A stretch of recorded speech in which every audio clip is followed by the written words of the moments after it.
Salam sejahtera Malaysia. Selamat pagi tuan-tuan dan puan-puan yang dihormati sekalian. Denyut nadi suara rakyat bergema di channel ini. Saya mulakan dengan tajuk berita yang saya dapat dan mengejutkan pasti. Sampai bergegar-gegar jantung di jiwa. Sampai nak pecah ulu hati yo. Kenapa? Berita dia begini tajuknya. Najib mungkin dapat pengampunan penuh jadi PM semula. Wow. Woohoo. Tahniah. Kalau betul tajuk beritanya dipetik daripada satu laman berita yang terkenal di seluruh Malaysia, sinarharian.com.my, berita secara online, baru diterbitkan sebentar kemarin sebenarnya 21 Julai, hari ini 22 Julai. Beritanya bertajuk Najib mungkin dapat pengampunan penuh jadi PM semula. Saya cuak, apa berita ni? Wow. Kalau betul, hebat memang Najib, seorang yang hero. Tapi tiba-tiba saya nampak gambar penghias muka depan berita itu, Tun Mahathir. Yang lucunya, dengan berita itu, orang memberikan komen, orang beri respon, orang share di Facebook 6.7 ribu. Kemudian yang memberikan ketawa emoji ketawa 36% memberikan emoji ketawa. Yo. Aduh, memang agak luar biasa berita ini. Tapi sebenarnya mukanya apa? Muka depan dia Tun Mahathir Mohamad. Jadi apa sebenarnya yang berlaku ini? Pengerusi Parti Pejuang Tanah Air atau Pejuang Tun Dr. Mahathir Mohamad berpandangan bahawa ada kemungkinan Datuk Seri Najib Tun Razak dapat mendapat pengampunan penuh atas kesalahannya, termasuk penyelewengan, pecah amanah dan salah guna kuasa. Oh, rupanya pendapat Tun Mahathir. Ujar beliau, ia membolehkan ahli Parlimen Pekan itu bertanding dalam pilihan raya umum PRU akan datang dan menjadi Perdana Menteri semula. Mana mungkin. Tok Mat Hassan sendiri mengakui perlu masuk penjara dulu. Itu yang diterbitkan oleh berita lah. Tapi Tok Mat Hassan menafikan. Dia kata semua itu telah dispin oleh pemberita. Kata Tun Mahathir, saya tidak fikir Najib menggemari idea untuk masuk penjara. Dia mahu diampunkan tanpa masuk penjara.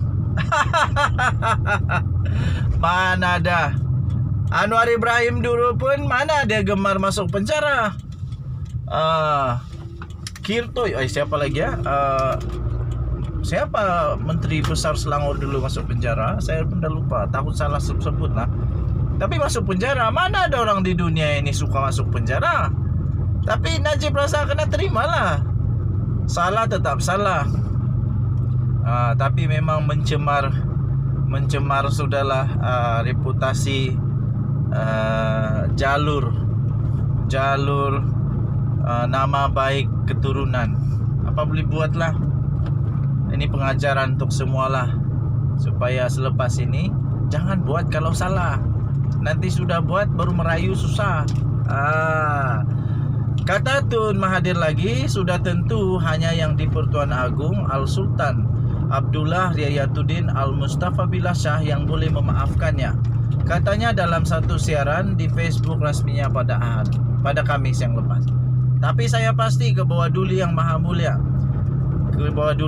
Mulia, Seri Paduka Baginda yang di-Pertuan Agong Al-Sultan Abdullah Riayatuddin Al-Mustafa Billah Shah,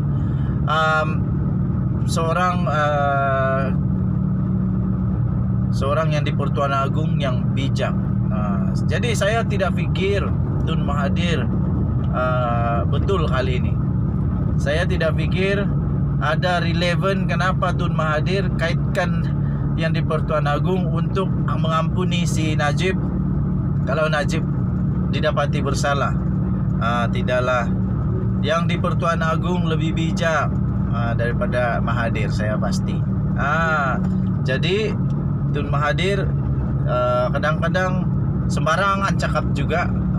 Antaranya yang inilah, mana boleh, tidaklah mesti masuk penjara dulu, rasa dulu di penjara beberapa tahun. Lepas itu kalau berkenan kepada Seri Paduka Baginda yang di Pertuan Agong, bolehlah memohon untuk pengampunan penuh. Tapi nak jadi Perdana Menteri, minta maaf, belum pasti yo. Sebab kalau bertanding pun belum tentu akan diterima. Tapi ada juga yang diterima. Contohnya Anwar Ibrahim walaupun sudah masuk penjara, tapi dia tetap diterima, malah menang besar lagi. Jadi tidak semestinya banduan itu tidak menang kalau pilihan raya. Okey, kemudian ulas daripada ahli Parlimen Langkawi itu lagi, Mahkamah Persekutuan akan mendengar rayuan berhubung perkara berkenaan sebelum keputusan dibuat. Katanya, jika dapatan tidak sebulat suara, kemungkinan pengampunan akan diberikan. Ini adalah hasrat orang rasuah yang percaya bahawa kerajaan yang rasuah akan bertolak ansur dengan rasuah mereka. Jadi saya fikir Najib Razak memang betul-betul amat bergantung kepada Hakim Mahkamah Persekutuan kali ini. Tidak tahulah kali ini dia dapat dapat menang atau tidak di Mahkamah Rayuan, Mahkamah Persekutuan, maafkan saya. Kerana apa? Dia sudah 4 kali kalah. 4 hakim sudah dia kalah. Hakim Mahkamah Tinggi Kuala Lumpur kalah, 3 Mahkamah Rayuan kalah. Jadi kalah. Okey. Jadi apa pendapat kamu? Betulkah pendapat Tun Mahathir ini? Tun Mahathir ini kadang-kadang dia sudah tua kan? Memanglah, saya pun mengakui dia sudah tua. Ini bukan fitnah. Takkan dia masih muda. Ini bukan fitnah. Betul-betul Mahathir sudah tua ini. Mau dekat 100 tahun sudah umur dia. Jadi kadang-kadang mungkin dia terlepas cakap kah, terlepas fikir kah, tapi dia sudah tua lah, itu pasti. Dalam pada itu beliau berkata ramai pengundi yang merasakan bahawa mereka tidak mempunyai alternatif lain dalam memilih pemimpin, memandangkan semua ahli politik adalah korup. Mahathir, kalau kau cakap macam tu termasuk diri kau ke? Aduh, kalau kau bilang semua, maksudnya diri kau pun samalah tu. Katanya, walaupun begitu, terakhir kenyataan itu, inilah dia cover diri dia kot. Nasib baik perkara itu tidak begitu benar. Terdapat ahli politik yang tidak rasuah, cintakan negara mereka dan mahu Malaysia sekali lagi menjadi harimau Asia. Oh, mungkin itu maksud dia diri dia lah tu. Mungkin maksud itu diri dia bahawa Mahathir tidak pernah rasuah. Denyut nadi suara rakyat bergema di channel ini. Kita jumpa lagi. Bye-bye.